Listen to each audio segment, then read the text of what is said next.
We should open up the space frontier. It's our time to become a multiplanetary species. We back up our computers. We back up everything we hold of value. We should be backing up planet Earth. We're one massive asteroid strike away from being annihilated. Ultimately, it is a moral obligation we have to back up our species, biologically and technically, and all of that.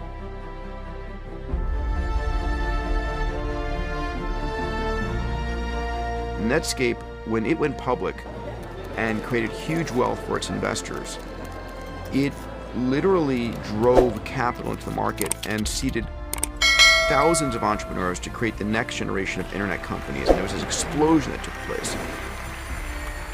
So what we really need is a company like SpaceX to go public and create extraordinary wealth for its investors, to bring more capital to the table, more risk takers to the table, and create markets. 3, 2, 1, 0. And launch of the SpaceX Falcon 9 rocket as NASA turns to the private sector to resupply the International Space Station.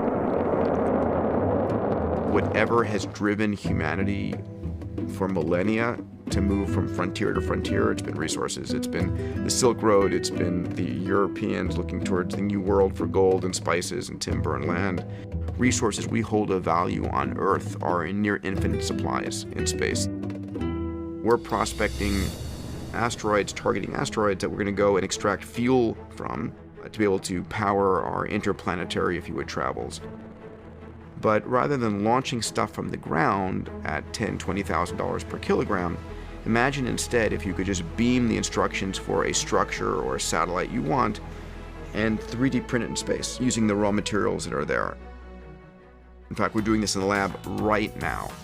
We're using asteroidal materials that we have fractured into 30 to 50 micron particle sizes, and then laser sintering and 3D printing. It changes the economics of space by not just 10 or 100-fold, but by many orders of magnitude. Governments will not greenlight this stuff. I don't think this is for the governments to do. I don't think they will take the risks. I don't think they will use the capital that way.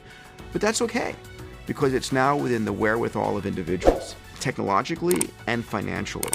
And what's needed is the government to not say no. It's the government get out of the way that's going to enable this.